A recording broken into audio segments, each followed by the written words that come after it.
Before we get started, just a quick note, spoiler alert. And we are adults, and I will try very hard not to use adult language, but this is the warning.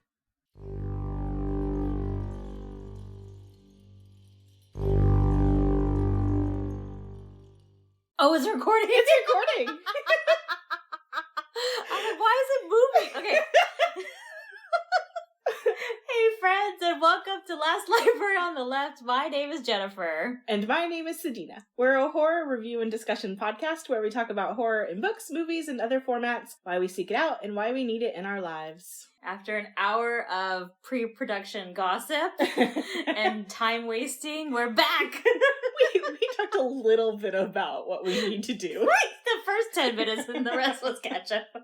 So, today's episode, we're talking about a podcast that I want to say sort of brought us together a little bit, right, in the beginning. It's called The Darkest Night, and it started in 2016. I know it's sponsored by Shudder, but it's also a podcast produced in collaboration of No Sleep and the Paragon Collective. We're only talking about season 1 because this is a very gory podcast. It's very gory, but it's also season 1 is my favorite. It's Jennifer's favorite. Yeah. It's the one that we really bonded over. Yeah. When we first met, we clicked over horror. Mm-hmm. And I told her that I consume a lot of podcasts. I consume a lot of content in general. And I told her the podcast that I thought she would like, that I thought would bring us closer together. And this was one of them. Yeah. So, The Darkest Night, here's the cast in no particular order. The narrator is Lee Pace. Dr. John Kensler is played by Dennis O'Hare.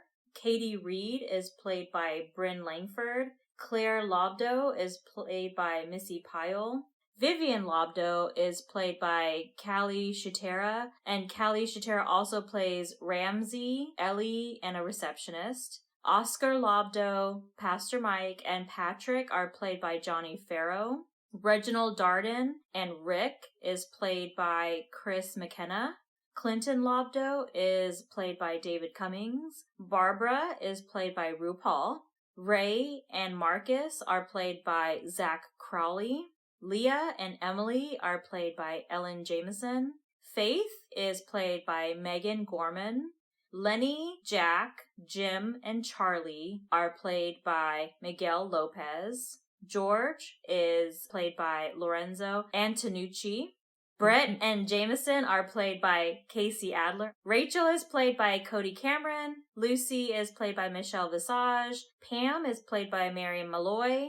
Toby is played by David Malloy. Daniel is played by Ricky Dillon. Chet is played by Casey Wayland. Lucas is played by Nathan Wallace. Martin is played by David Marlowe. And Robert is played by Derek Lemos. And these are all characters that you'll see here from chapters 1 through 10 in the first season. Right. The easiest way to give a synopsis is that the first 9 episodes, maybe 8, the first 8 episodes feel disconnected, even though as the story goes, you see how they are beginning to wind together and everything kind of comes together and wraps up in episodes 9 and 10. When I first listened to it many years ago, when it was first airing, I was working at MIT. And I guess because I was listening to it as it aired, I didn't realize how connected they were. But listening to them back to back this time around, I was like, oh, yeah, they were clearly. Because for the first half of the episodes and the memories, they're talking about the center. Yeah. But then they actually say the Lobdeau Center for Research and da-da-da, like in the later episodes. That didn't click to me many years ago when I first listened. Same. So when you told me about it and I was listening to it, I was also listening to Lore, Ghosts in the Burbs, and a couple of other non-horror related podcasts. So I would only listen to this. I think I would get 1 or 2 episodes in every other day or so, because it took me a while to go through it, especially because of the sound effects. Yes, that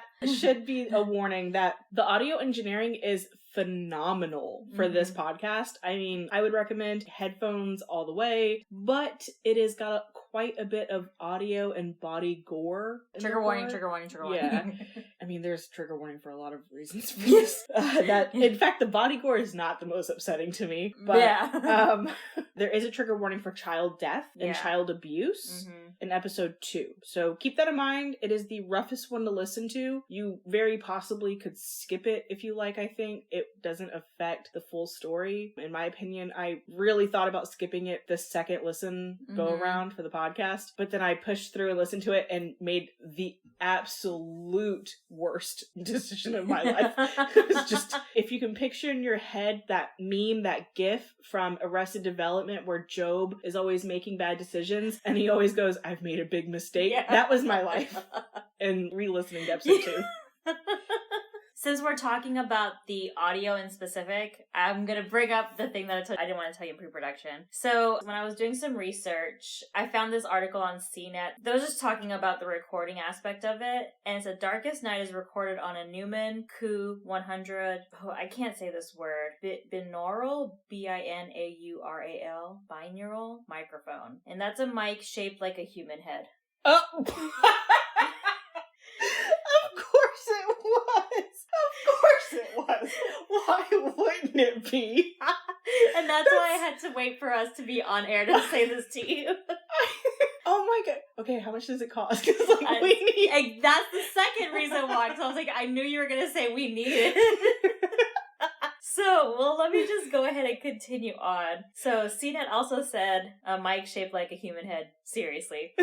And it said, having a blank-faced human head on a stick in the middle of a recording seems highly appropriate for a horror podcast, but the Q100 is more than just a petrifying prop. The dummy head has omnidirectional condenser capsules on each side where your ears are, and the mics are designed to pick up sound exactly as your ears do. So when you play back the recording, you get a spookily realistic effect. Yes.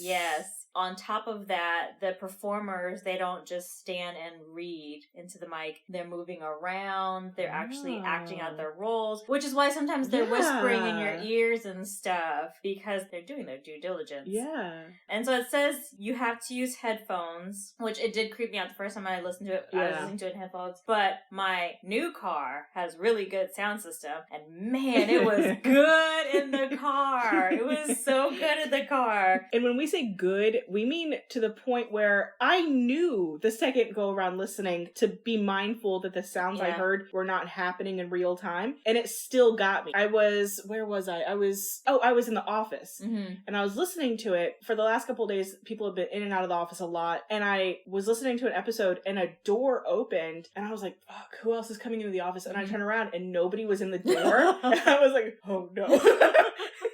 I made a huge mistake. Yeah, I was like, that was not real. It was in my... Okay, good. Yeah, in the car, it sounded like I was in the movie theater. Nice. So it was good. So yeah, definitely... I love that they're moving around. Yeah. I know that there's ways to record on left or right stereo, but no, they're just literally moving around ahead. Mm-hmm. That's so cool. We need it. I knew it. I screenshotted it so that you'd have it. I was like, I had to tell you when we were recording. I couldn't tell you off air. Yeah, no. Oh my god. So yeah, that's how good the audio is on this particular podcast. Yes. It's to the point where it's genuinely a little frightening. The audio itself. Yeah, I re-listened to it at the very beginning of the week, just so I would have a break in between listening to it and talking about it, because it is very scary. It is. The concepts, the stories themselves are very frightening and sometimes very disturbing, but the audio quality is really what can get you, especially if you're listening by yourself. I jumped quite a few times. Yeah, because I think listening to it at the office at work, I guess, that's primarily where I've always listened to it, is in the office at work. And it just, God, I remember at MIT, I had been listening to podcasts for a little while by the time this came out. So a year's worth of podcast listening did not prepare me for this. No, not at all. No. And I have yet to listen to a podcast that has a sound quality that this one does. Right. Like, there hasn't been one that that can match the sound quality of The Darkest Night. Yeah, I wholeheartedly agree. Mm-hmm. And it could be very upsetting sometimes when you're in an empty office by yourself. The sound quality is so pinpoint accurate that someone in the story who's whispering from a far distance actually sounds like someone talking to you from across the office. And you... it just, it's very good, y'all. It's so good. If you want to frighten yourself, if you're a fan of bringing the big chills, this is the one. It's so good. I remember listening to it and then being like, what did she make me listen to? And then thinking, oh, that was good. Then with the kid one, I was like... Episode 2 gets... I forgot it was episode 2. I forgot it was episode 2. For some reason, which, okay, we're not talking about season 2, but I feel like season 2 has an episode where they're at a carnival, at a fair. And I kept thinking that the episode 2 from this one was that episode. And I was like, it's later on. I'm not going to have it right now. And then it came up, I was like, yeah, it's titled The Other, and I wouldn't have thought that was the one to be wary of. Right. And so I was just playing straight through, because I told myself, when the child one comes up, I need to be in a specific headspace, I need to prepare for it, but I didn't think it was episode 2, so I was not prepared. Okay, that being said, let's talk about episode 1. So, episode 1, which these go by chapters, chapter 1 is titled The Will Reading, and this basically sets up the whole premise. We're introduced to Katie, who is recording herself as she goes into her first day in the office of the Roth Lobdo Center for Research and something. Yeah, the center we'll call it, because that's what they call it. Yeah. So she goes in, she's introduced to Dr. Kinsler, and she finds out that she's part of Project Cyclops, where they take a human eye off of a dead body. Would you like me to talk about this? Because the eye part doesn't bother me. You talk about this, yes. So, Mom was an eye doctor. This doesn't bother me. So, they take a human eye from a cadaver, and they withdraw the optic fluid from within the eyeball and inject it into this little cube that will process the optic fluid, and theoretically the optic fluid from the optic nerve has retained some imprint from the last few images, which is the science behind that is sci-fi-y but has some premise. And so there is this cube that will process those images, and the whole research is trying to help better understand the last few moments of someone's death. That's what they set you up thinking. Yeah, thank you, because listen, all I'm thinking about is the audio, because when she removes the eyeball, it's got the squelch, and then she's putting the needle into the eye. Guys, I'm not seeing any of this, but I can explain it to you in depth. I played it for my coworker. Listen to this. So gross. But still very well done. So in the first episode, the will reading, Katie and Dr. Kinsler, who is setting up for retirement soon, he's got a couple more days, they take out the first eyeball and they want to view the last images. And so you're immediately taken into the last images, which I forget who the body was. I think it's supposed to be Oscar, okay. Because I think that the cadaver was a male. I think you're right, it was a male. The last images, which is the actual story, we meet Oscar, Vivian, Claire Lobdo, Reginald Darden, who is an attorney, and Clinton Lobdo. So he has died, and he has a video will, and he's telling the kid, if you're watching this, I'm probably dead. And he has an interesting way to give away his estate. Distribute his estate. Also mentioned that Claire and Oscar are his biological children. Right. But Vivian is adopted. And Claire and Oscar have that very rich... waspy tone to their voice. Claire's got the nail technician coming in at 9 p.m. to do her nails. She hopes this doesn't take long, you know? Yeah. And for some reason, they're under the impression that Vivian was adopted to be Claire's plaything. Yeah. Which is very... horror waspy very gross. Yeah, that is not at all what he adopted that child for, though. Right. I want to say at first I thought Vivian's more down to earth, but Vivian knew more than she let on about dear old dad. Yeah, because Reginald, the attorney. Yeah. So the way that the will reading plays out is that Reginald's like, we're gonna play a game to see who wins all the money or estate. And when they win, they get not only all of the Lobdo estate, separate from that, they get the controlling stake in the Lobdo Center. So they have to play this game room. He sends them all to their rooms, and he says, in your room, you'll find a box with a present, note and, present and everything. Well, before he sends them out, because he sends them out in timed sequences. Right. And Vivian's the last one to leave the room. Yeah. And he turns to Vivian and he goes, I assume you know what's happening. She smirks. Yeah. And I didn't catch that before. Me neither. So they go off into their rooms. They get a childhood memory toy because she gets a croquet mallet. Vivian does. And the mallet has been enhanced. Repurposed. Yeah. Upcycled. Upcycled. I like that. And it is now fashioned with some spikes on it.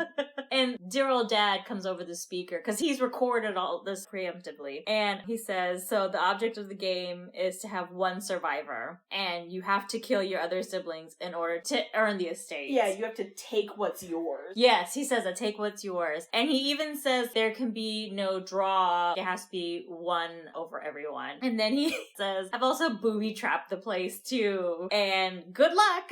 Yeah. And it goes from there. The kids get out of their rooms and they start whatever. I think Vivian is the first to realize. She empties out her purse and she preps. Yeah. Well, and the whole time she's prepping, she's got these memories where maybe Oscar and Claire thought that she was adopted to be a plaything for Claire. Yeah. But Mr. Lobdo saw something in this child. Yeah. And he was like, I'm going to groom this child to be my successor, but give her lessons along the way that will help play out later. Because in all of her memories where she's like, okay, remember, sit back, breathe, check your emotions, check your surroundings, and it would be like connected to a memory, which kind of was really upsetting because it weaponized emotional abuse.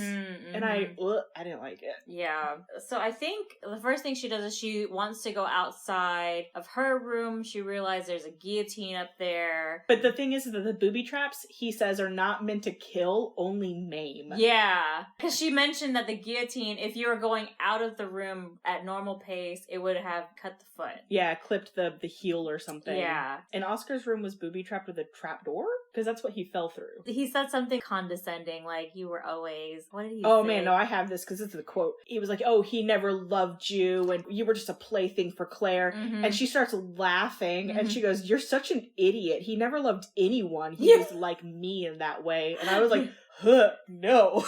And so I didn't really think Vivian, like, I was like, oh, you know, she's just different from the rest of them. Like, oh, poor orphan Vivian. She's like... And then I was like, oh no, she's a bad bitch. But he gets the first hit. Oscar gets the first hit on her. Yes, he does. Although, I will say, she makes a point of undermining their weapons. Yeah. Because his is a slingshot with little spiked balls. Yeah. Which, in all honesty, can't do that much damage. Hers is a croquet mallet that's spiked. And then you find out later that Claire's is a hairbrush with spikes. None of those. Vivian was meant to win the whole time. It was stacked for her to win. So eventually she kills Oscar, and Reginald comes on the AP system and he's like, by dad's rules, Vivian made the first kill, so I gotta give out her location. And he does. I'm like, no! I know, he didn't say Vivian wins, so she gets the first. He said, now that someone's been eliminated, right, I have to even out the odds, and I have to give the location of one of you. And then I was like, oh, please let it be Claire. And he goes, Vivian's in the board. And I was like, oh no! Yeah. Which, why are we rooting for Vivian? I don't know. I know why. Because Claire and Oscar kind of had it coming. Yeah. Listening to them, even before the whole thing started, it was really gross. How condescending they were, which I said that so many times, but they were so condescending. Yes. They were the quintessential too much money equals low humanity. So you're out of me like, oh my gosh, Vivian! Reginald, why'd you sell her out? Right, yeah. And so Claire meets her. Vivian she decides to hide in the billiard room to await Claire, but she gets stuck in a booby trap. She's kind of at a disadvantage when Claire comes in and tries to get it with the hairbrush. Like, it's a hairbrush. But Vivian does end up getting the best of her. And Vivian blacks out because she is heavily injured at this point, too. And so when she wakes up, she's in the hospital room. She has one, and dear old dad has another video for her. Yeah. Which, he had to have had it planned from the very... He's been grooming that child since the beginning. And it seemed like Reginald knew the way it was supposed to turn out as well, too, right? Yeah, because he didn't seem surprised that Vivian lived. He seemed relieved. And even when they're in the hospital room and he's like, I have one more video to watch, like, do you want to watch it? I think he knew that she could come out of it and still be like, I gotta get back to business. Yeah. You know, I will say, even listening to it the second time, I was afraid that the second video was going to be, now you have to get rid of all loose ends, and Yeah. Reginald has to die too.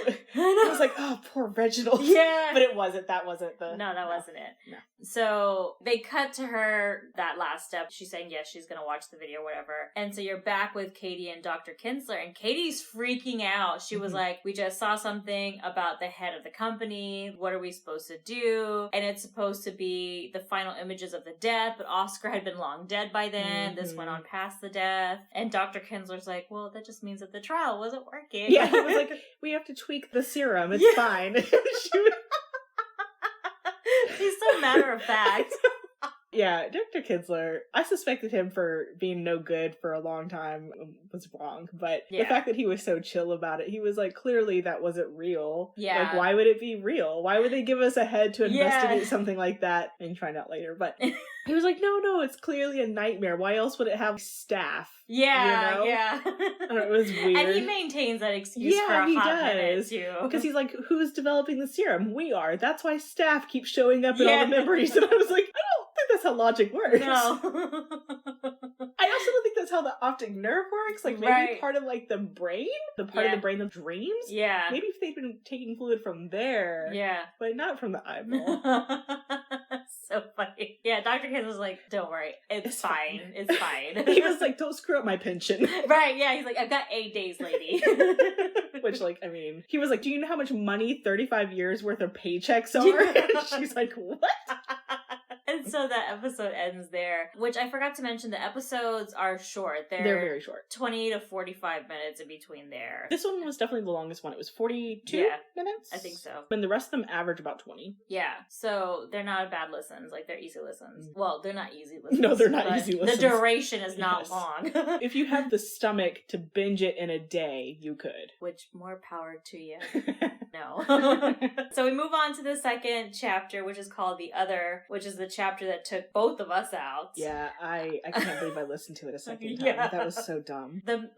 Look, we're just going to. So in this one, Katie freaks out because they have to pull the memory of a baby. And she's like, I didn't sign up for this. Right. Why would we have a baby's head? Yeah, and so the actual story, which I'm not going to go too deep into it because it's triggering. It is such a trigger. We have a family. We have Barbara, who is the mother-in-law, Leah's mom. We have Ray, the husband, Barbara, the mother-in-law, and then Caleb. There is no actor, obviously, for that one. Leah and Ray are new parents, and they just moved, and Ray works for the center, and Barbara's on the phone, and she's talking to Leah, and she's like, oh, where's your baby monitor or something? And Leah's like, I don't have it. And they're talking about a birthday, and Leah's like, you know, all I want for my birthday is Caleb. I just want my baby. So she ends up having a day with her mother to get a baby monitor, and then we get an interaction later on in the day with Leah and Ray and Caleb. And Ray very clearly does not like his son, that his son is there. See, I didn't find it that clear in the first listen. Me either! In the first listen, it just sounded like a man who was overworked, disinterested in his home life, and probably impregnated his wife because she asked him to. Yeah. Or to have that cohesive family unit, but that he was very much a company man. Yeah. That's what I thought was going on. So, I missed the whisper part.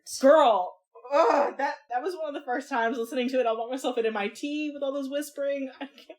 So, in the baby monitor, the dad whispers something about how Caleb is in the way. He's like, I had your mom all to myself until you came along, or something to that effect. Yeah. And I was like, oh. And that's just on the first night. Yeah, and I was like, what in the... Oh my god, I was so mad, and I was like, why am I listening to this? And so, this whole story is centered around the baby monitor. Because as most of you know, you can have a baby monitor. There's two pieces, like a walkie-talkie. So one is in the baby's room and the other one is in the parents' room. So that you can hear when the baby wakes up, so you can go over there and soothe the baby or whatever. And in the middle of the night, the baby's crying, and Leah hears the baby crying on the monitor, and she's getting up to go get him, and she hears someone else soothing the baby, and she thinks it's Ray, because he said he was going to stay up late to work. So she wakes up, and she's like, oh, how long did it take for Caleb to go to sleep? And he's like, I didn't do anything with Caleb. She's like, yeah, yeah, you did. Because he was going to settle him before bed. Mm-hmm. And that's what he thought that she meant before bed. And she's like, no, in the middle of the night when you woke up and you were messing with Caleb. And he's like, no, I wasn't. And so the second night it happens again. This part, the whispering really got me because I don't think I was listening to it.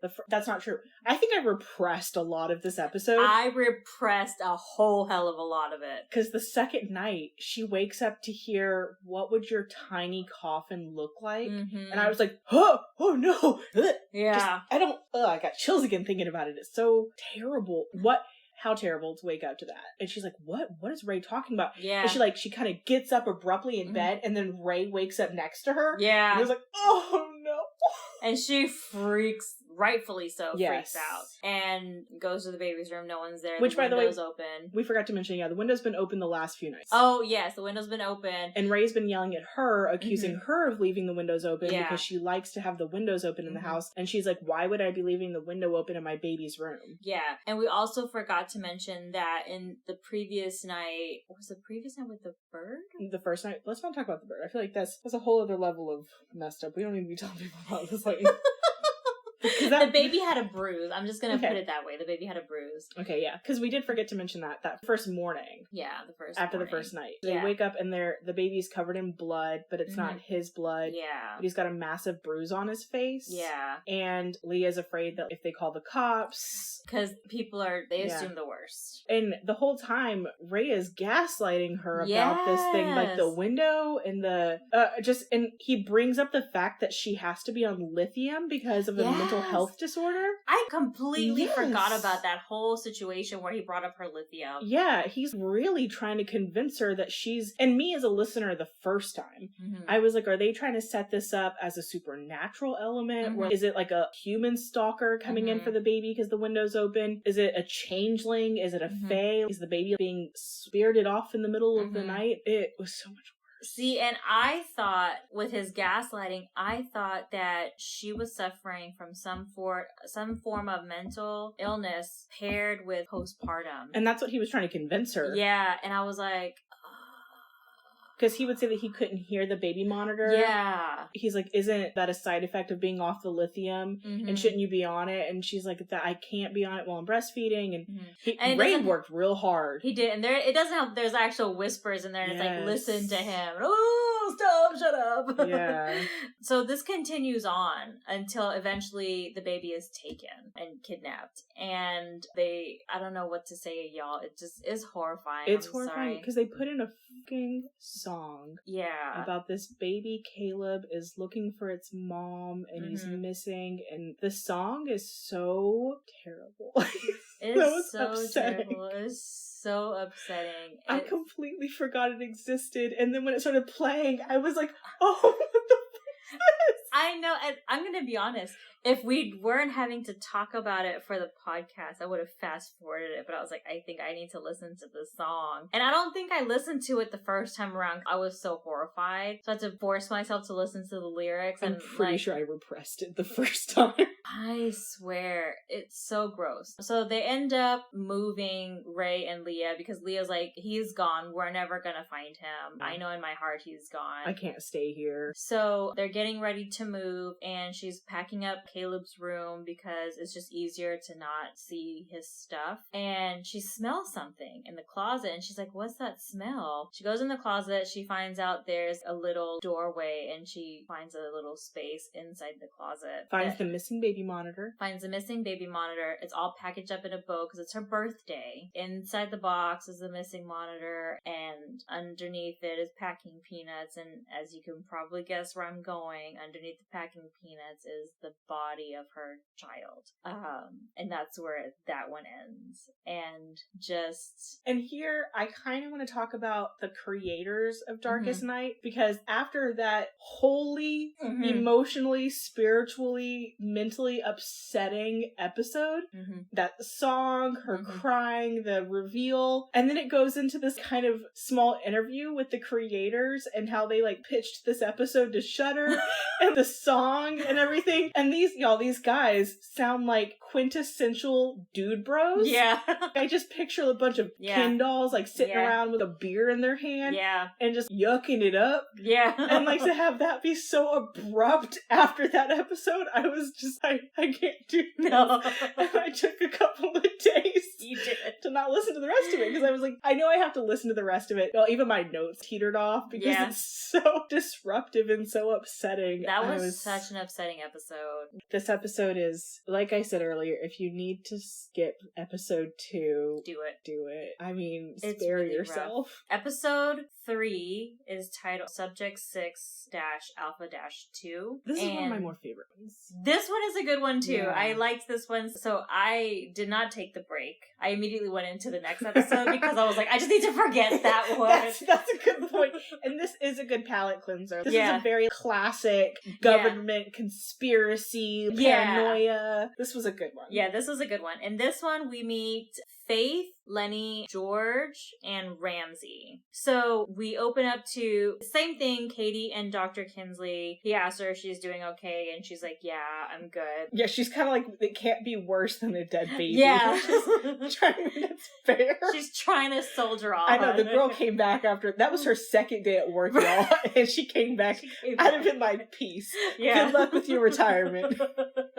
Yeah, I would have been out by that time. I would have been out and I would have taken that, because she's still recording these things, I would take that straight to the news. And you don't know why she's recording them. You don't know. Because she's not reporting it to anybody yet. You never hear her saying, when she gets out of the building, yeah, and saying, like, I'm done recording and giving, like, thoughts or anything. She never does that, so you don't know. So in this episode, we open up to, after they do the stuff with the eyes and stuff, we get into, because they kind of make it kind of small now. You don't really hear much of the stuff. I mean, you do hear the sound every time. As they're talking,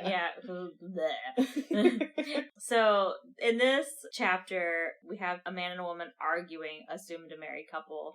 They're talking about getting a divorce, and they're just yelling and screaming, very New Jersey. Yeah, I was gonna say very stereotyped. Yeah, very Jersey with the accents and stuff. And then they get... It sounds like a tornado or like a...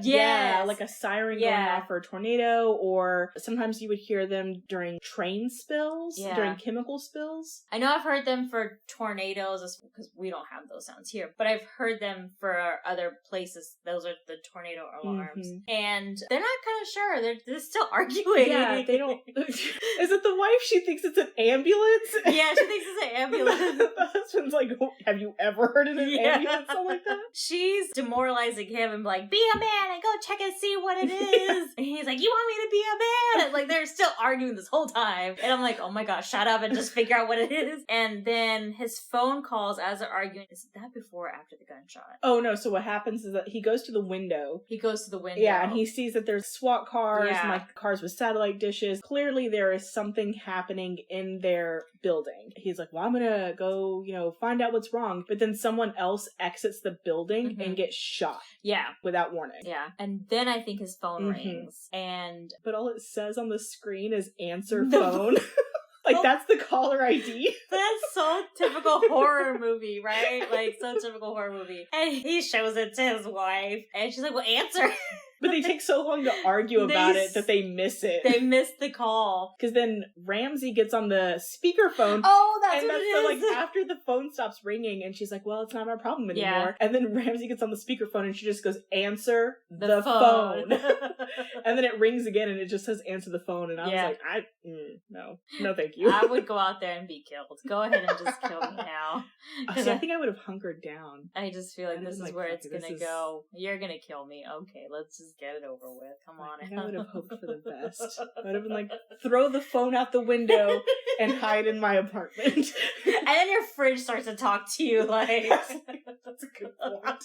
So Ramsey comes on the line and she tells them, like, something has happened in the complex. They need to stay put. They cannot go outside. They're in quarantine. Yeah. We all know what that feels like. Yes. And I think she says that you've been exposed already. But we don't know what the symptoms are. Right. And have you left the house? Who else lives in the house? They have a daughter. The daughter is with Faith's mom. And they're like, well, she might have been exposed.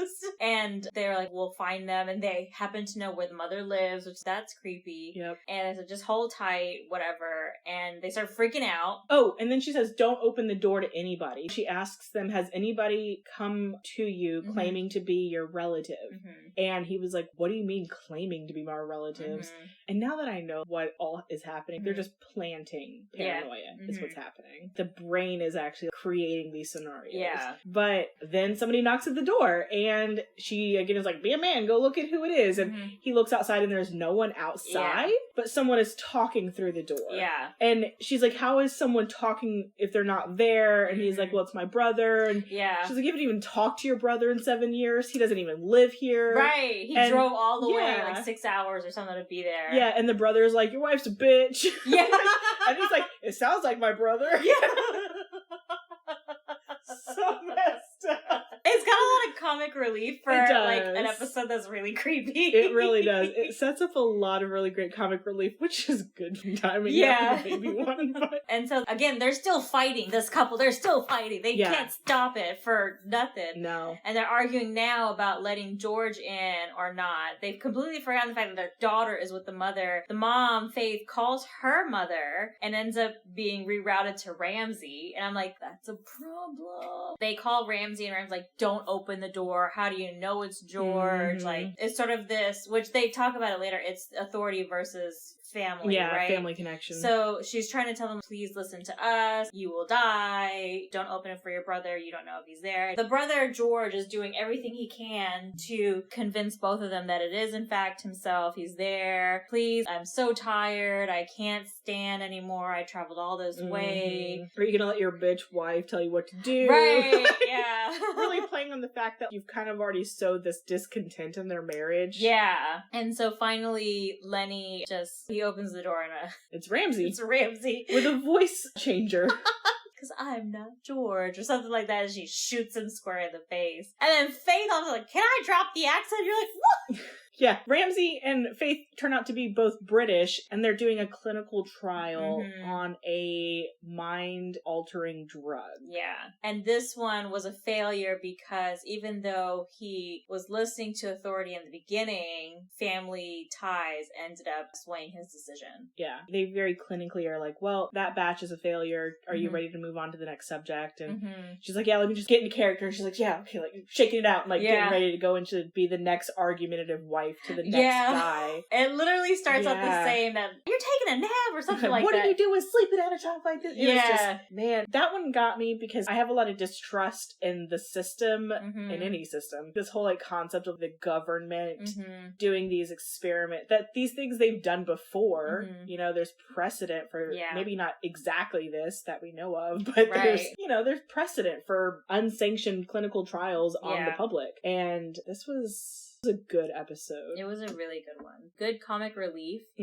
after the second episode, which was total mind F. Yeah.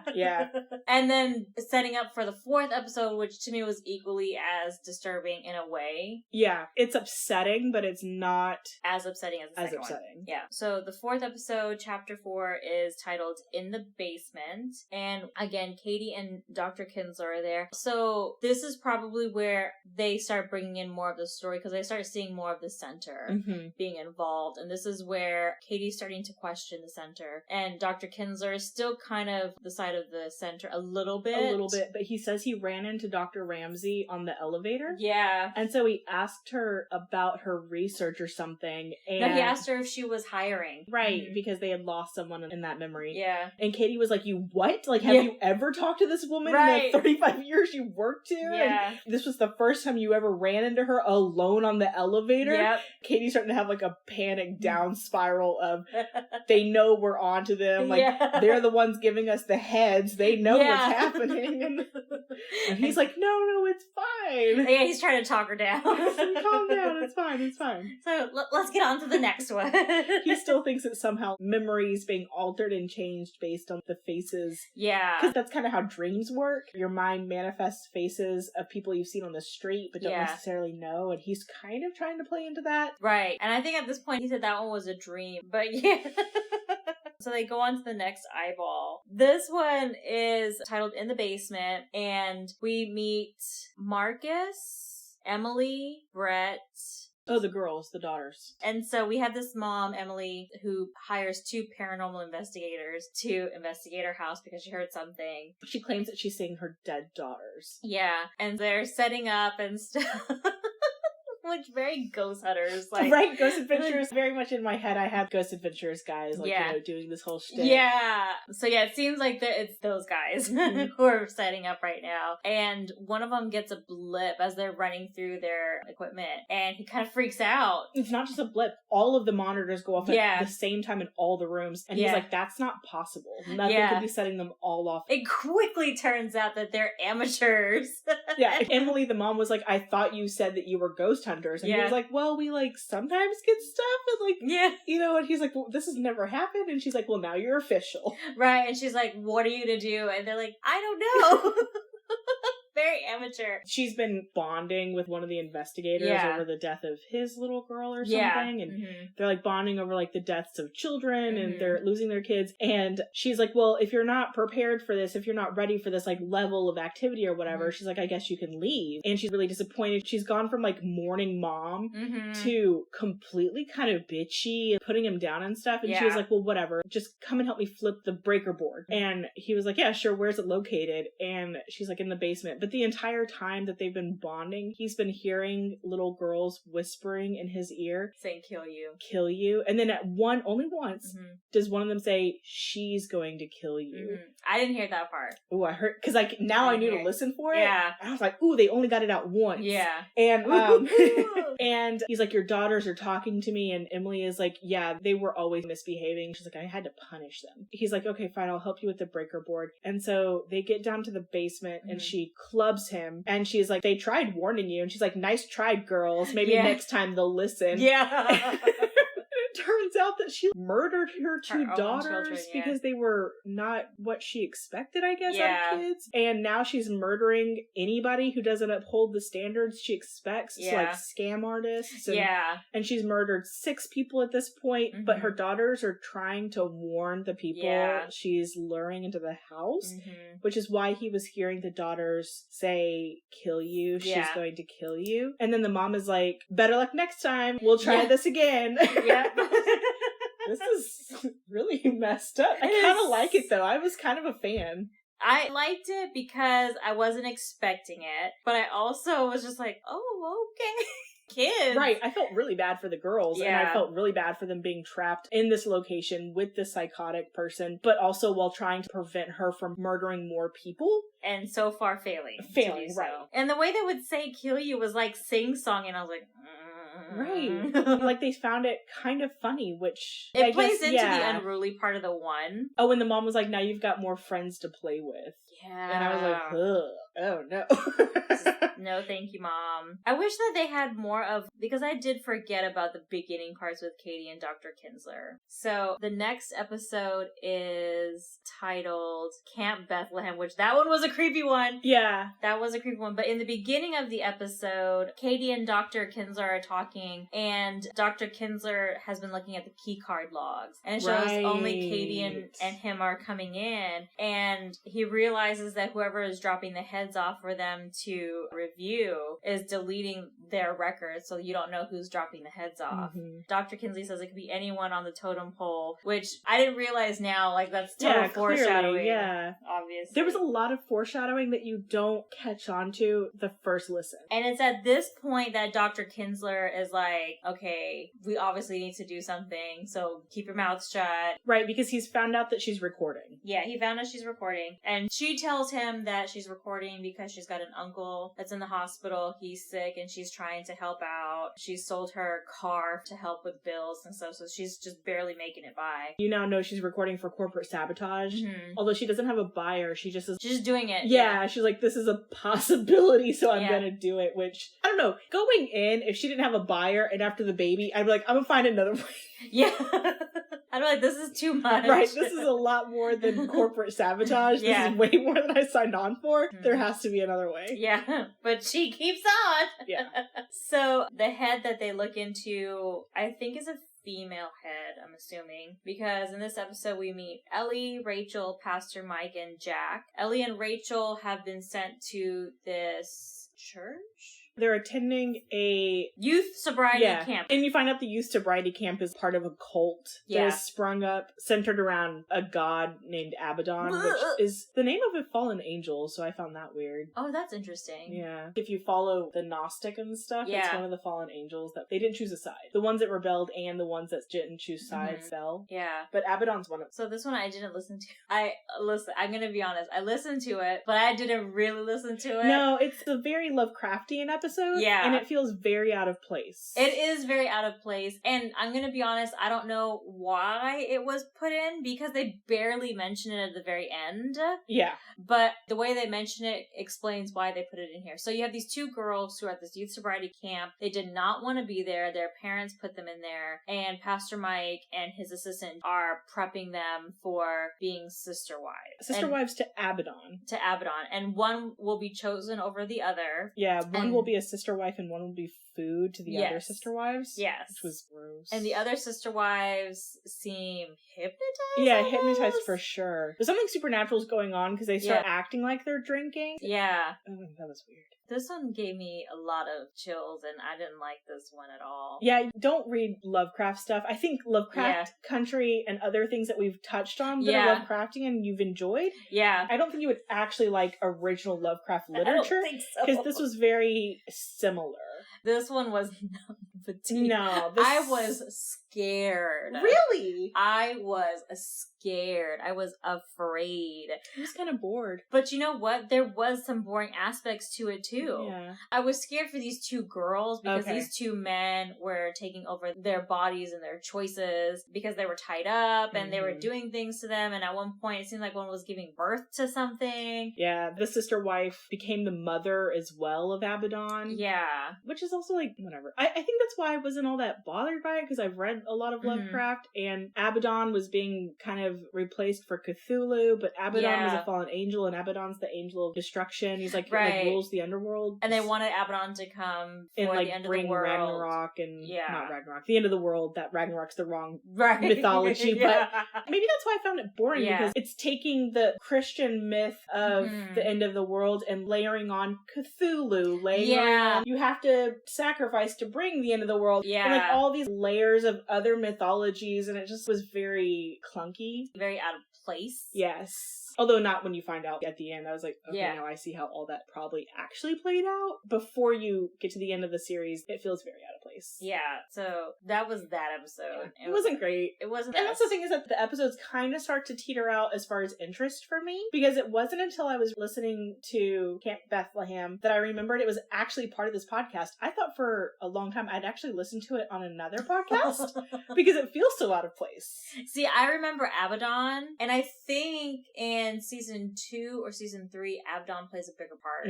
So I was like, oh crap, like, I gotta listen to this again, which thank goodness it was just this one episode. This was one that I listened to, I think, at 2 times speed just to get over with it.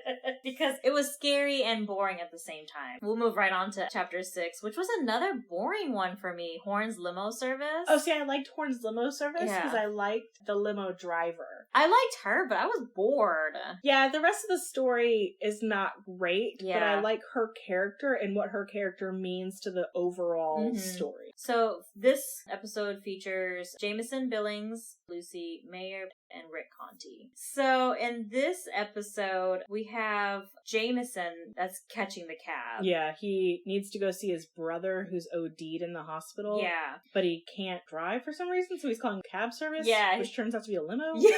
Yeah, he's really confused that the limo's coming to get him. And she's like, I just went to the hospital yesterday. He's like, okay, I guess I'll go. Oh, fuck, I just forgot about that. I just realized that that's how that ties in. Yeah.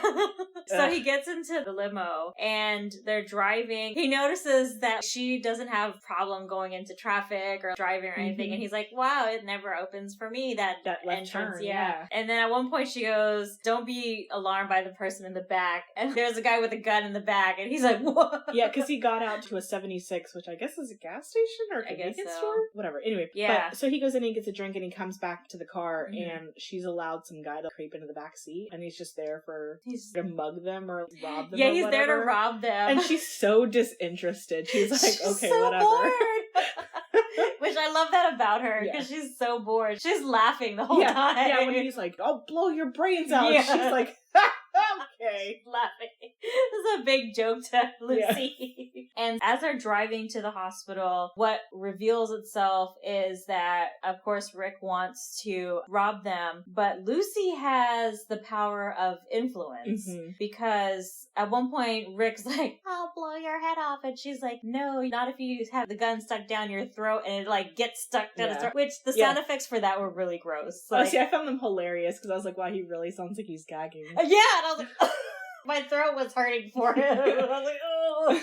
Well, I imagine, now that I know how they recorded with this head, what was that poor guy actually sticking down his throat? I don't know, and I don't want to know.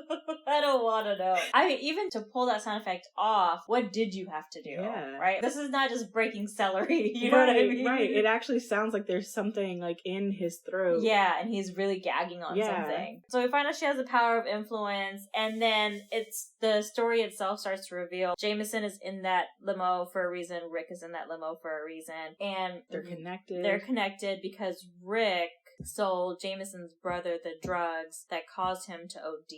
Yep. And he had a seizure, and the woman he was with left him while he seized and OD'd. The reason why Lucy was at the hospital the day before was because she was there talking to Jameson's brother, making a deal with him. So she's some type of demon. She's some type of representative of these types of crossroads deals, and she makes a deal. You don't know what he gets out of it, but you do know that it's her job to take care of the man that sold him the drugs, the woman who left him while he seized, and to deliver his brother to the hospital.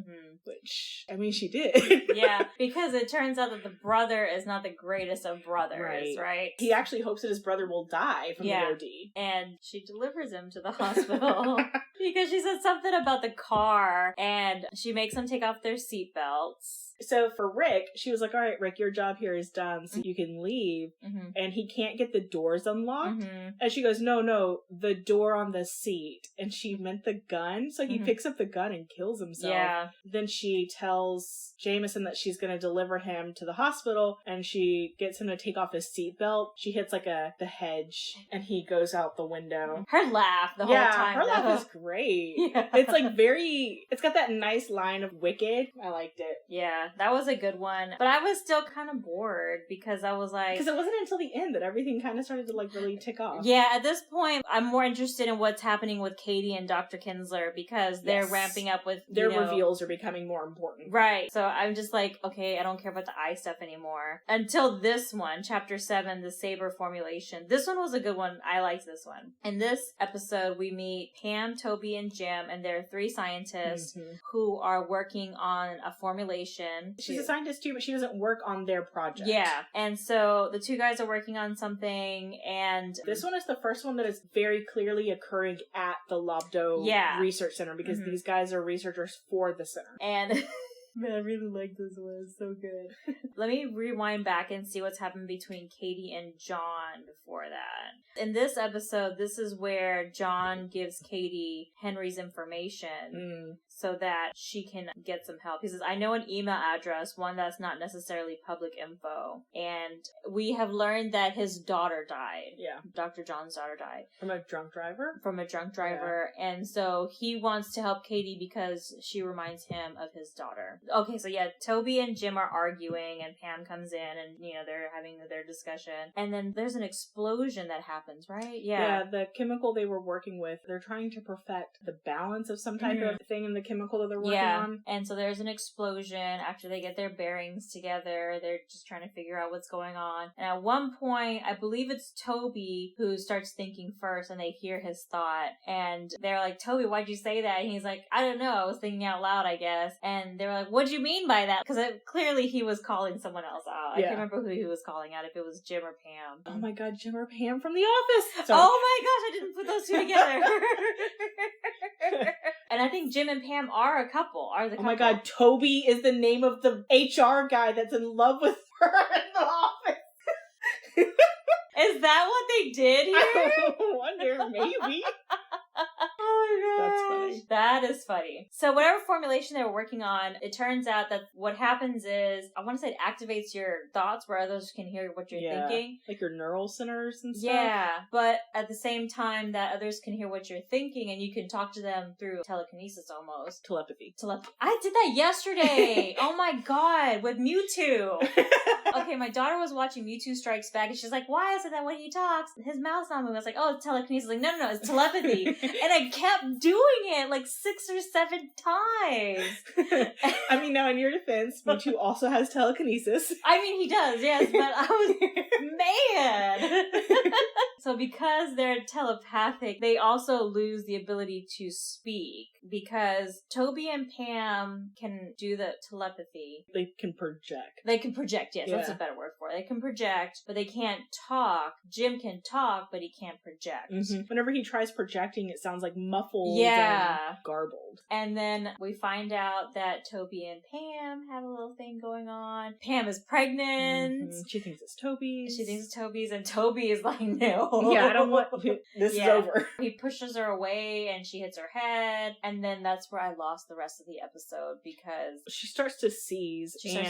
Jem is still like, we should help her and da-da-da. And Toby's like, I'm not gonna lose my position in this company just because she got pregnant. Because at one point he says his doctorate outweighs Jim's master's. And I'm like, that's rude. Okay, but the thing about all of this that's occurring is that it's all based on the telepathic messages that are going that Jim is hearing. And then you find out that because Jim winds up killing Toby over all of this because Toby and him scuffle and Pam dies and Jim wakes up in a hospital bed, I guess. And they're talking about the results of the experiment and they're like, yeah, we didn't have to do anything. They just think that they were hearing each other's thoughts. None of that was even real or happening. And it was probably another version of the drug from the Subject Alpha episode, and with Ramsey. Yeah, with Ramsey. And then it's probably just a variant of that drug. And they're still trying to perfect ways to control and manipulate the subjects. And because they talk about weaponizing it. Yeah. Ooh, they talk about weaponizing it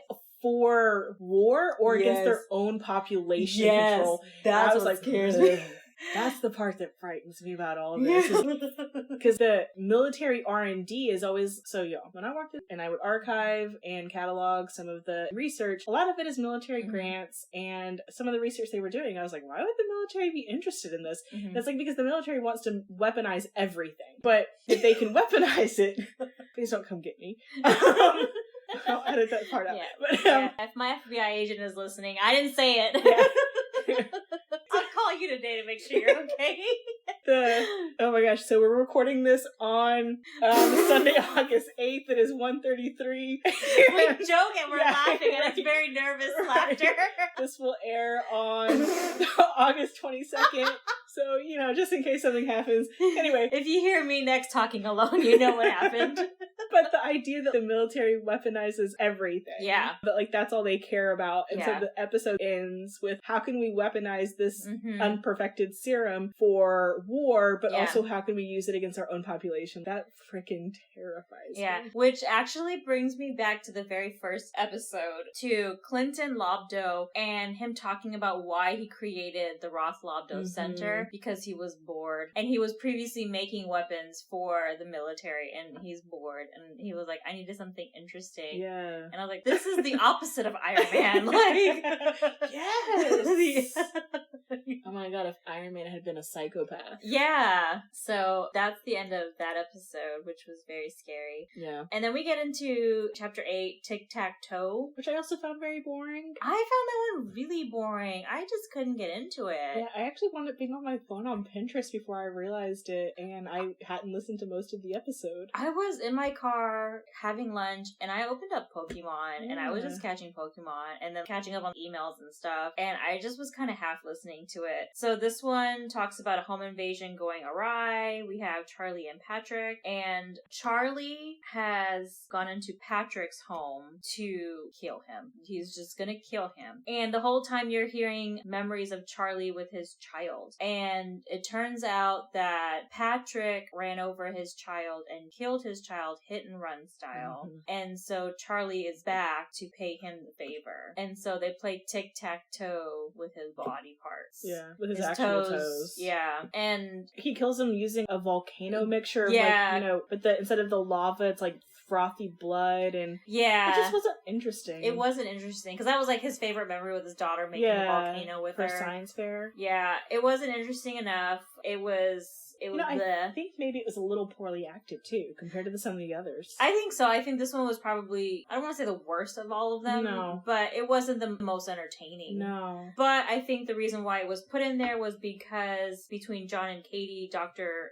Kinsler, there's been advancements. Katie has set up a meeting with Sigma Corps, who is the direct competition of the Roth-Lobdo Corporation. And founded by originally one of the Roth-Lobdo, I guess, partners?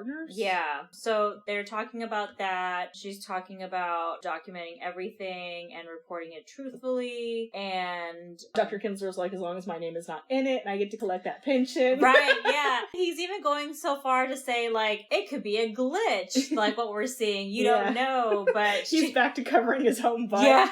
He's so close to retirement. This man is going to retire, damn it. He's so close to retirement. So he's just trying to do his very best.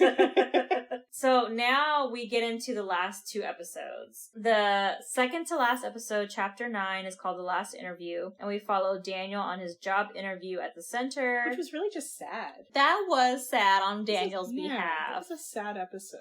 Yeah. So Daniel is interviewing at the Roth-Lobdo Center. He wants to get a job there. We see him, Chet, Vivian, and the receptionist. The receptionist, when she sees his name, she was like, no, you don't have an appointment here. And then she sees his name and she's like, oh yeah, go straight ahead. And I was like, don't go straight ahead. So he was like, I'm here for an interview at 9:30. And she's like, well, interviews start at 8:30. Yeah. And I'm thinking, oh crap, he's late. And like, he didn't get the time right. And he's really adamant. I got the time right. He said 9:33. And she completely changed this. She was like, well, why didn't you say so? Yeah. 9:33 is totally different. And I was like, ooh, no. I would just been like, don't go in there, turn around and go away. You don't need this job. Well, and he's really determined because his father sits on the board. And he wants to impress his dad that he can get a job without his dad's help. Yeah. So when he gets into the interview, he's being interviewed by Vivian Lobdo and Chet, which y'all know who Vivian is from the very first episode. Chet made a name appearance in the Subject C da-da-da episode. Oh. Yeah, because Ramsey was talking about like another partner, Chet. Yeah. Faith was like, ugh, men. Yeah.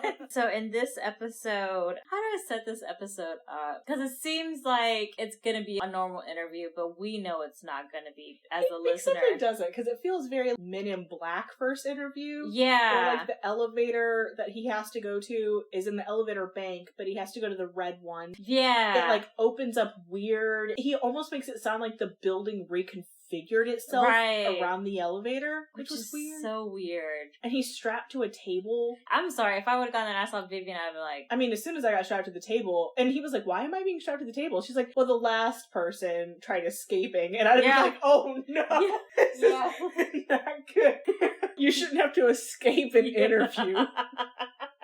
What else does she say? She has some good one-liners. Yes. I like Vivian Lobdo, I tell you that. Yeah, for being very frightening, she's very good. Yeah. Chet goes, how old are you, Daniel? He goes, 18. And he's like, how'd you find out about the center? Oh, I think everyone knows a bit about the center, which already tells you they know exactly who you are, Daniel. Yeah. So Daniel goes through the application process. They're asking him questions about things like Project Cyclops and stuff, and he's like, I don't know about that. He's like, my dad doesn't talk about this stuff. Yeah, and then after they ask him, like, why didn't you tell us that your dad is on the board? Why did you conveniently take that off of your application? Like, I wanted to get this job without my dad. Yeah. Which is kind of sweet. This very privileged child was like, I can get this job on my own merit. Yeah. And he really suffers for it. I know, because they're like, did you know your dad wanted to take over the company? Yeah, Vivian's like, he's trying to take what's mine. And did you know? Were you in cahoots? Oh man, poor kid. And she clearly doesn't trust him. No. This is very clear. She does not trust him. She believes that he's trying to infiltrate, I think, on behalf of his father, which maybe dad would have wanted. Who knows? We don't know. But it seems like the poor boy just wanted to impress his dad. And you know, I feel like maybe this is an instance of the father was a company man. Yeah. And didn't bring any sort of warmth home. Mm-hmm. And so the child, to gain access to some warmth from the father, was like, well, I'll just go where he is all the time, where he can't turn away from me. I can spend time with him and stuff. And it just backfires. Yeah, it backfires. Well, then they try to check if he's psychic. Chet is like, what number am I thinking of? And he's like, I don't know, I'm not psychic. And he goes, you fail. Yeah. Oh, and then they make him do the eyeball thing. They make him pull an eyeball out of a corpse. Oh, see, I remember them trying to get him to kill a baby. They did. They tried a kitten, a puppy. Yeah, and he was like, no. They tried to make him pull the eyeball out, and he did. And they're like, okay, you pass. Yeah. They're like, we'll put the eyeball in your mouth. And he's like, no. They're like, okay, you pass. They gave him so many weird tests. Yeah. Like, this was not your normal interview. No. Also, it makes me wonder, like, what was she testing against? We know a baby's been killed. Mm-hmm. We don't know if puppies or kittens have been killed, but I mean, if you can kill a baby. Right. What's a kitten or a puppy to you? Right. But yeah, I totally forgot about the sound thing because I really was not paying attention. I was reading stuff on. So at this point, I was gearing up for the next episode. I was like, I just can't wait for the next episode. Right? I know. I think that's what was happening is that I was like, oh, I remember this one. It's really sad. That poor kid. Yeah. I was like, but I want the big reveal. Like, I'm here. I want the next episode. I've gone through so much. Yeah. I want the next episode. I want the next episode. So eventually, when the kid wakes up from that poor kid, when he opens his eyes from the sound thing, the room has changed and there's an axe on the table and he's going to die by that axe. So he escapes. He manages to escape and he gets out and he's going to his car. And he thinks he's safe. I remember listening to it the first time and being like, oh my god, this kid got away. And no, I've watched too many 80s slashers. I know he didn't get away.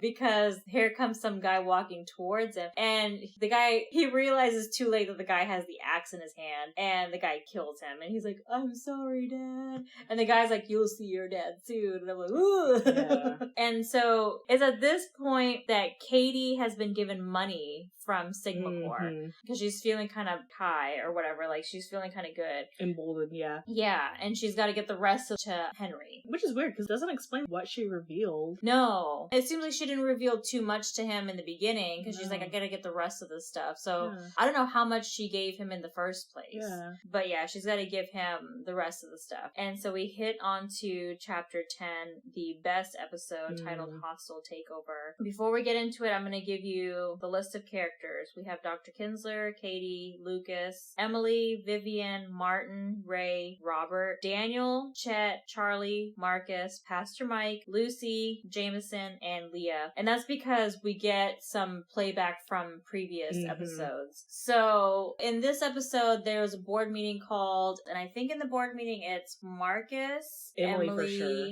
for sure, and Marcus and Emily. Ray for sure. Ray and Lucas. And they're waiting for the rest of the members to show up. Marcus is being impatient. Martin and Emily are trying to figure out who's going to take over. So just based on our inferences, we think that maybe 2 weeks has passed since Vivian won the will hearing. So the board members are waiting to see who comes in to, and because we'll not all the board members are available. Some board members have disappeared or had accidents or whatever. Yeah. We know now why. Yeah. Yeah, some of them have accidents. They're not going to be there. And they're trying to figure out who has the controlling stake. And they think it's Oscar. Yeah, they think it's Oscar. Emily and Martin are making bets. And Vivian does not walk in. I think Lucas is the one who walks in. And then they're sitting there and they're having their little conversation. And then behind Martin or Ray or someone is Vivian is just there. She like magically pops up. And they're like, how did she get there? And she's got a nice little cake box with her. And she puts it on the table. And then her and Lucas have this little exchange. And she's like, Lucas, don't you want some coffee? And Lucas, because he realizes she's got the controlling stake, he's trying to placate her a little bit, and so he grabs some coffee. She's like, but Lucas, aren't you gonna drink it? She's way too obvious. Yeah. Way too obvious. He's a moron. Yeah, because I would have been like, no, I'm good right now, thanks. And I poured it. Isn't that good enough? Yeah. Like, I'd like to hear the meeting. Yeah. But of course, typical corporate male anger. He's just like giving it back to her. He's trying to be respectful, but he's not. No. Like, and so she goes, you want to know why I've called you to this meeting today? And she mentions this is a hostile takeover. And I was like, this bitch. Yeah, it's so good. She's gonna take what's hers. Yeah, she's gonna take what's hers, and she goes by member, and she takes you back to the different episodes. She reveals to them that she knows their darkest secret. Yeah. And then she says, in Emily's case, 8. Yeah! And so the coffee that they're all drinking is a truth serum, so they have to tell the truth. It's the one that responds to authority. That's what it was. that they'll be compelled to tell the truth. Yes. They begin the meeting, and Lucas talks about Patrick, who recently passed. Because he was one of the cult people. Abaddon. Yeah. And Patrick had shares in the company, and so Lucas wants to absorb those shares. But someone has already beat him to it. The company bought back the shares without him knowing, and someone bought those shares from the company, again, without him knowing. He is so angry. That he's losing complete control to the adoptive daughter. Yeah. And Emily He must have thought that Oscar and Claire would have been easier. Probably, right? And he probably thinking because she's the adoptive daughter, she's not going to have any stake in it, right? That she wouldn't have been like competition at all. Right, so maybe he made good with those two in case, they came in. They definitely would have been. And Claire for sure would have been the easier one. Yeah. So yeah, he's clearly losing. I bet he made a deal with Oscar, because remember they were talking about Oscar being their guest, but in the very, very first episode, Oscar was the one asking about the money and the values. Oh, he was ready to sell out from the beginning. Yes. Man, Clinton Lobdo knew his kids. He did. He really did. 2 times listening through, and I just put that together. I didn't. Well, it's because you don't realize that, but this last episode informs everything from the very beginning. Yeah, it does. I'm dragging my way through it because it's so good. It's so good. So yes, Patrick's shares are now Vivian's, and Lucas is really upset. Emily knows all of this because she pays people to keep her informed, but she never did anything with the information, which is kind of... Maybe she was using it to protect herself in case somebody came after her? Maybe. Or maybe she was thinking that she could get on Vivian's good side. I don't know. She threatens Vivian after. I mean, Emily's clearly unhinged. Yeah. She murdered her children. Yeah. Lucas at one point is like, I need to know who Patrick's lawyer was. And she's like, it's Reginald. And I'm like, oh yeah. Yeah, the guy that helped her, or who was sort of on her side when she murdered her adoptive siblings. Yeah. So I was like, yeah, Reginald's not gonna help you, Lucas. No. Sorry. Lucas keeps referencing his assistant, and Vivian's like, well, I have some guests that I brought in. She brings in Gloria, who is now her assistant, Ramsey, Mary, and Robert. And Vivian's like, Gloria is my assistant now, not yours, Lucas. And he's like, why? And she doesn't answer him. And so then she tells them that Mary, Robert, and Ramsey are they're trusted, and they've been helping her. Which we knew Ramsey was helping. They come in, and also with them is the mallet with the spikes, the axe, and a sledgehammer. Oh, and that was Emily's weapon. Yeah, this is Emily's sledgehammer. And so this is when she goes, it's hostile takeover. And I was like, this bad bitch. Yep. You know, I like the line where they ask, she's outing Emily for having, like, killing scammers. And Emily's like, they had it coming, they were liars or whatever. And I don't remember which guy it is at the board, but he's like, that's only 6. And he goes, who's 7 and 8? And she goes, you mean 1 and 2. Yeah. And I was like, oh, you have so much pride over this. So much pride, yeah. So Vivian starts to reveal she's been doing her due diligence. She's been researching all of them. She finds out their dark secrets. She knows that Emily is a serial killer. Yeah. But she still gives them the option to side with her. She does. She gives them the option to side with her. And for the most part, they don't. No, they don't. And Emily goes, I'm going to take everything. Exactly. Because they're under influence of this, like, truth serum thing. I remember when I heard her, I was like, damn, bitch, she just, like, didn't even try to be on her good side. Yeah. And so what Vivian does is she plays back the previous episodes because all these people that have died, they've all been eyes that we've been watching. It's part of their memories, right? We're seeing them. And so you see Emily and her killing the 2 paranormal investigators and are talking. And so you find out Lucas... I think his son killed Martin's son? Yeah. Or it was one or the other. And then Vivian killed one son. It was just a whole situation. There's a lot of murder going on at the center. There's so much murder going on in the center. And then we pan over... Oh my god, it's like the backwoods incestuous family. Yes! But like instead of incest, it's just murder. It's just murder. It's corporate murder. Complete opposite, but the same. Ray is there, and you find out that is the most horrifying to me. That one was the most horrifying because so far everybody has rejected Vivian and she murders them for not being aligned with her. And Ray aligns with her, but he's probably been aligned with her from the get-go. She says, he came to me with a problem, I helped him, and he's been on my side, and he's going to be the head of research because of this. Yeah. And she even reminds him, like, remember, I helped you out when you needed me. And they're like, why? And and he's like, well, Leah wanted the baby. That was never my baby. That was hers. And then the baby took her from me. And I was invisible. And she's all mine now. And now, oh my God, that was maybe the worst part because he gaslit her through that whole episode. He set up to have his baby murdered and then have the body found. Oh my God. And then he's just like, yeah, but now I've got my woman back. That's all that matters. I have Leah back. It's just so gross. But you can't love her if you were gaslighting her and like blaming her for her mental health issue with lithium. Oh my God. That poor woman. Somebody needs to get Leah out. Yeah. Somebody needs to get Leah out. Give her a phone call. Right? Like, Katie. Girl, you not safe. You not safe at all. Get out now. And so, remember, we're watching these images through an eyeball, but towards the end of her little murder spree, Vivian goes, oh, and Katie and Dr. Kinsler, I'll see you soon. Hearing it the first time and like feeling my stomach drop out and being like, oh, she's probably the one been delivering the heads because she's been trying to get all these secrets out. Yeah. When she said, I was like, oh! I completely forgot about that part, to be honest. I completely forgot about it. And I was like, oh, no, the shit is about to hit the fan.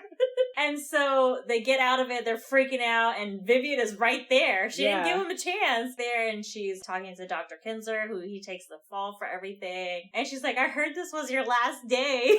And she makes it to be like his last day on Earth, and then she kills him. And then she tells... Well, she makes him out who has set him... Yes. Yeah. It was Henry from Sigma Corps, who's been paying him under the table the whole time. Yeah, which I didn't even know he was being paid under the table this whole time. Right. That comes out right then and there. Yeah, which is why he never turned in Katie, which is why he let her keep recording. Yeah. Which is why he set her up with Henry. So then, after Vivian kills Dr. Kinsler on his last day... That poor man did so much to get that pension. And couldn't enjoy it. Yeah, could not collect. No. Yeah. After that, Vivian tells Katie to edit out some of the recording, but to leave a part in... To leave his confession that he was being paid by Henry and his apology to Henry. And to deliver to Henry. And to deliver it to Henry so she doesn't kill Katie. It ends there. Yeah. It ends there for season 1. And it goes on. Season 2, I think, is a big Sigma Corps versus the Lobdo Center. Which, if I remember correctly, the first episode in season 2 is one of the best ones, too. Is that the one with the cannibals? Yes. That one? Well, that was so good. That one was a good one. That was a real good one. I am happy where it ended. Yes, the first season was great. I mean, huge reveals. That story could have been a perfect 10-episode miniseries. Honestly, did not see the connections throughout the whole... Me either. 8 first episodes, even as they kind of began to reveal a bit more. About the center? Yeah. It wasn't until that last episode that it all came together, and it came together in such a rush that it was just such a great payoff. The payoff for episode 10, man. I was like, oh! Yes. Because I was not expecting it. I just thought that the center was crooked. Like, they're gonna have to go to Vivian and tell her, and she'd have to fix it. But the way it ended, I was like, I did not expect that at all. Yeah. So, it was so good. Very well done. Kudos to the creators for season 1. Definitely recommend. I think it's gore without the gore. Like, without seeing it, I guess. Yeah. But sometimes that audio body gore could be enough. It didn't really bother me too much in this episode. I think sometimes when throats were slit, it was a bit much for me. Like, the sound of someone choking on their own blood is a bit much for me. Yeah, that was a lot. And that happened a lot. When she would smash things with her sledgehammer and you heard the squish and the squelching and stuff. Oh, that didn't bother me. My stomach turned a little bit just because it was extended. When it would get pulled out, that would get me. The initial impact would not get me, but pulling retrieval out, would get me. Yeah, especially like in the first episode when she was pulling out from the slingshot. Yes. Those. Ooh. It's really bones that get me. All right, with that, I hope you guys at least give Darkest Night a try. Please do. It's so good. It's so good. If you have to wait for October to be in that spooky mood, do it. And if you have to skip episode 2, absolutely do it. Yeah, but yeah, definitely must listen for any horror fan. All right, we'll see y'all later. Bye. Bye.